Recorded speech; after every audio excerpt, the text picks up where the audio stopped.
Good morning, good afternoon, good evening, good night, depending on where you are and what time you are watching this. My name is Winston, and this is another episode of the Revenue Alignment Podcast. Today, I want to talk about how both marketing and sales can get what they want. It's always been a long-standing battle in terms of marketing and sales alignment. How do you get both functions to actually align? So today, I actually want to briefly touch on that and probably give some pointers that can help you guys today.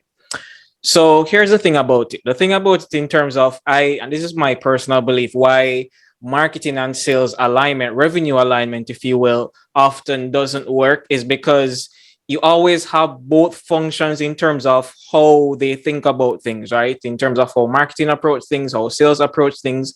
So both have their own way of doing things, but also even when they try to align, the reason why it doesn't work out is because you in terms of both functions, you have marketing approaching it from the standpoint of, well, what does marketing want, right? And you have sales approach it in terms of what does sales want. So in terms of that empathy, I really believe the thing that is actually missing from all of this, the reason why even when both functions try to align, it often fails, is because you have lack of empathy on both ends. So you have marketing really lacking empathy for the challenges that sales has, and sales having lack of empathy for the challenges that marketing has.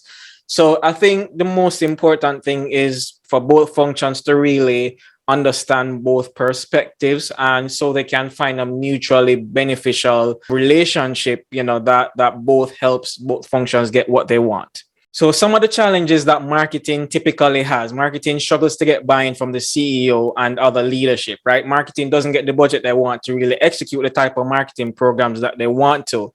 Marketing struggles to drive quality leads for sales, or they struggle to quantify how exactly those brand, as they define it, actually drive sales for the company, right? It's difficulty, as I mentioned, in generating quality leads and revenue for sales and the company. So because of that, you'll have a lot of people not really seeing marketing as having much value, right? Because when marketing goes, we're talking about brand awareness, we're talking about visibility, we're talking about brand sentiment, and all those things sound good to us. But in the other side of things, in terms of the non-marketing functions, they don't really know what that means. They don't really know how it actually drives business value, right? And then on the sales end, you have sales who they struggle to generate quality leads to fill their pipeline. One of the biggest ones I've realized is that they fail or struggle to actually gain access to key decision makers within key accounts for them to actually present and pitch on what they offer. Another thing is that they struggle to actually convert leads. So after a while, it becomes frustrating. And because of that delay in terms of, converting these leads, they end up missing quota, which, as we all know, sales for the most part is a very commission heavy, very commission driven, very commission focused role, which means if sales doesn't close leads for a particular month, they don't have a pay getting, right? So I think the most important thing here is both functionings really understanding the perspective and where the other, or should I say, where both of them are actually coming from. So I think if both functions can actually learn how to better align with each other, I think this is the part where, really, how can you help both functions get what they want by really aligning? I think if marketing aligns with sales, sales aligns with revenue, and that revenue alignment, then you'll have, from the marketing standpoint, you have the CEO and other leaderships actually seeing the value in marketing, right? You will have marketing getting the budget they need to execute the type of marketing programs that they really want to. You'll find that marketing actually drives quality leads and revenue and can actually measure the ROI of marketing spend. So I believe all those things together will actually raise what I call marketing's political capital in the company, where it drives or it helps them to achieve greater credibility, greater autonomy, and it gives them leverage to really make certain demands. And I would even go as far as to say, have a seat at the strategic table, leadership table, that is. From the sales end, I believe that, I know for a fact, because I've seen this work for me and for other clients I've worked with, is that when you have marketing and sales alignment, buyer friction is significantly reduced for sales because of that brand recognition. What I mean by that is, you will have instances. One of the reasons why cold outreach doesn't really work that well for sales, because when you're cold calling someone, they have no idea who you are, right? But if marketing can find a way to execute brand in a way that it creates brand recognition and builds affinity, and at the same time reduces that buyer friction for sales, then it makes it a lot easier for sales to, for example, another thing is, get access to key decision makers that they want. So rather than being blocked by, what they call gatekeepers, the gatekeepers embracing sales, bringing them in, even being the champion in some cases, to the CEO, to decision maker, whoever it is that, the influencers, whoever the buying committee is that helps to make that purchasing decision. And finally, one of the biggest ones I believe is that you'll also find sales attracting more higher quality leads, being able to fill their pipeline with a higher quality, not necessarily higher quantity, but definitely higher quality. And so it's, easier for them to convert these pipeline to actual revenue. So you have increase in sales, you have increase in revenue, and overall profitability for the company, and the company is able to drive revenue growth in a very predictable way. So how do you achieve this revenue alignment? For me, I believe, well, it goes both ways, right? We can't just say it's marketing's role or responsibility to get that done, or it's sales role or responsibility. Really and truly, I would say that it's, really the CEO supposed to drive in all of this. But let's say that's not the case, and marketing can actually coexist with sales. For first of all, from the marketing end, I believe that marketing needs to spend more time understanding the products and services that sales has to sell, not just understanding the features, but even what specific features do buyers or product users actually value the most, and helping sales to actually craft that messaging and pitch to really focus and drive home the point, probably creating use cases around those specific features and services, right? I believe they need to spend more time understanding the sales process, not just the buying process, but the sales process. Basically, how does a company sell? How does the sales force or the sales team actually go out and sell? Like, what's that step-by-step process that they go through to take a prospect from not knowing about the company to actually converting them to a customer or client? And marketing needs to understand that and be able to help sales identify the gaps that marketing can help to fill and support. The final thing for marketing, and I believe that they need to spend more time with customers, spend more time with clients, understanding why they chose the company, like what's the value prop that made them decide to, come or do business with this particular company as opposed to the competitor, right?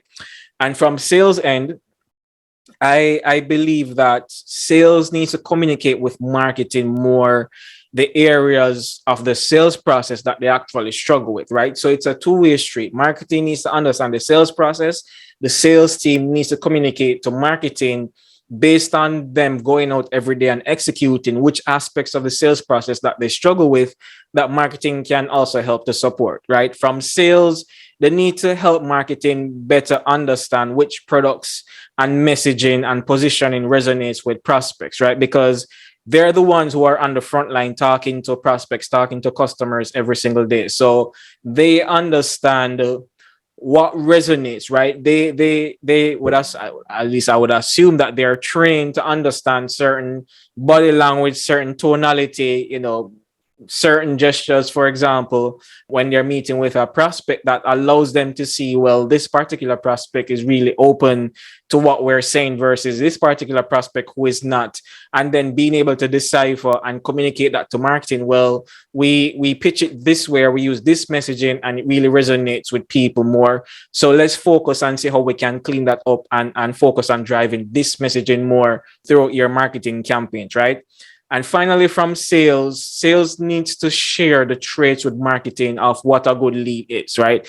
Because often sales complains that marketing doesn't generate quality leads, it's low quality leads, the leads are crap.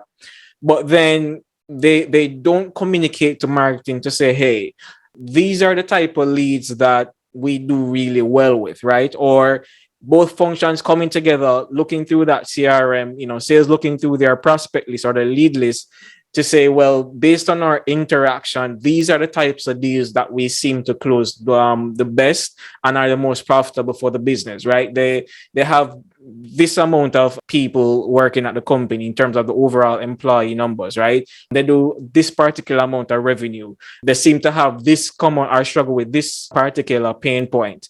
They seem to fit within these particular industries and verticals. So sales communicating that to marketing so that both functions are actually aligned on what it is that an actual good high quality lead really looks like. So I think the final thing or the final point to this is, how do we actually, I mean, I gave some pointers just now in terms of how both functions should start out to actually approach this, how marketing can approach sales to, better communicate with them to better align, and how sales can do the same with marketing. I think what needs to happen as, after that first step of that communication and alignment coming together, I think what needs to happen next is some sort of customer research. This is from marketing and speaking with customers, getting to really understand, why they chose this particular company over the competitors, so so on, which I just went through just now.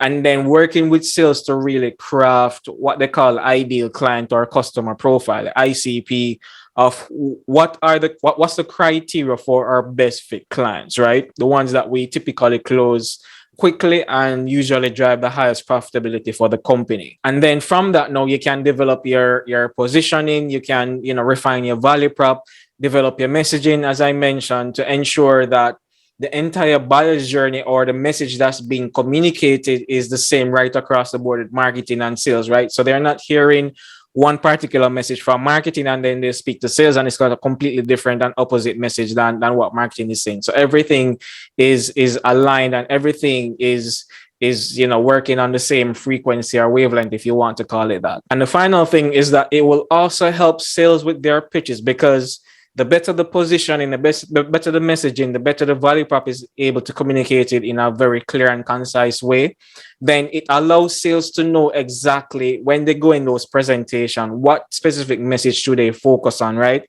So based on marketing's research, based on their experience, they know how to narrow it down to only speak on a few key things. And this is especially true for SaaS businesses that sell products, where rather than trying to go through every single feature or function that the product does, which specific feature to focus on and how to communicate the use cases or the value prop for that specific feature or that specific product if you sell multiple products in a way that really grabs the prospect or the prospective client customer's attention and helps them to move them through that sales process. And of course, in terms of for marketing, and how do you build an entire content strategy around all of this? All right, guys. So with that said, thank you again. This has been another episode of the Revenue Alignment Podcast. Tune in next week where we'll have another amazing guest. But until then, take care and all the best.